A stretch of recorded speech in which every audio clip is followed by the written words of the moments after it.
Hi guys, welcome to our daily encounter. In Psalm 3 that we read today, there's a beautiful declarative statement that David makes. It's in the context of the time when his son Absalom was rising up against him. If you remember that story, his son had amassed a great following and basically invaded Jerusalem and drove David out of Jerusalem and did many different things in connection to that. But it was a very difficult time for David. And he's writing about it here in Psalm 3. And in the midst of all of this, this is what David says. He says, "But you, O Lord, are a shield about me, my glory, and the one who lifts my head." So he just makes a great declaration of God's strength and power and help in the time of need. And I'm sure this was a game changer for David in this particular situation, because we can imagine another response David might have had in that situation. He could have looked at the situation, how bleak it looked, and just began to think of all the worst case scenarios, the worst that could happen, began to get depressed and down and out, feeling as though there was no hope.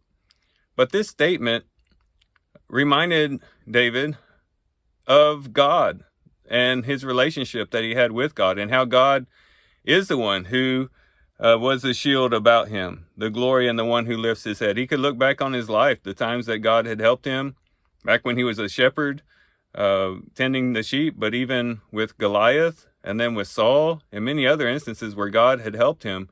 And he could make this statement, declare this statement in faith, knowing that God was certainly these various things. And this would help David in the situation to have confidence, to have boldness as he entered into this situation day after day. And the same can be true with us as well. I think this is a great practice for us to make these declarations of faith in the times of hardships and trials. These types of statements can really change things for us. Anxiety tends to breed anxiety. And depression tends to breed depression. What I mean by that is, we start off with an anxious thought. Maybe we're anxious about our finances for 2022.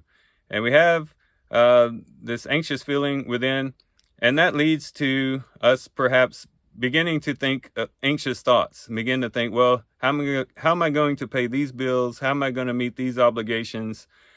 All is hopeless. I'll never get a job. And we just begin down this trail of hopelessness through our thought processes. The same could be said with depression and other things. But psychologists have this technical term that they call reframing.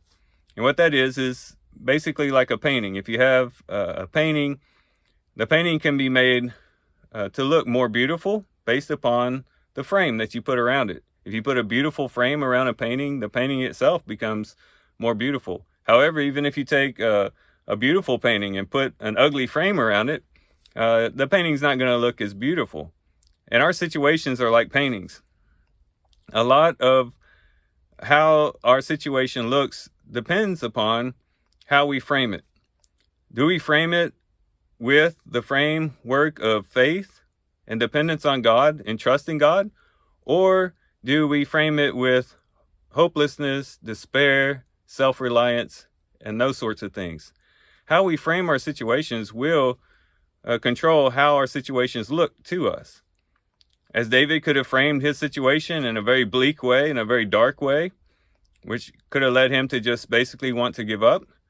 But he chose to frame the situation with the truth about God, the truths that he had come to realize through his walk with the Lord. And we can choose to do the same thing. So as we enter into 2022 further, and we come across things that perhaps bring anxiety to us, or maybe despair, or we begin to become depressed or discouraged, let's make statements of declarations of faith in our lives and utilize those to help reframe our situations. To not say, well, all is hopeless, but that all things are possible through God. and God will strengthen me. God will uphold me. The Lord is my shield, the one who lifts up my head. Whatever statement, it could be a scripture, it could be just a statement that we make based upon our own experience or things we've read in scripture. But whatever it is, it's a way for us to remind ourselves of who God is, to bolster our faith, and to help us to get through those ruts in the road and those difficult times, those dark places in life. So these are some things to think about today. I do thank you guys for watching the video today. Hope you guys have a great day. Love you guys. God bless.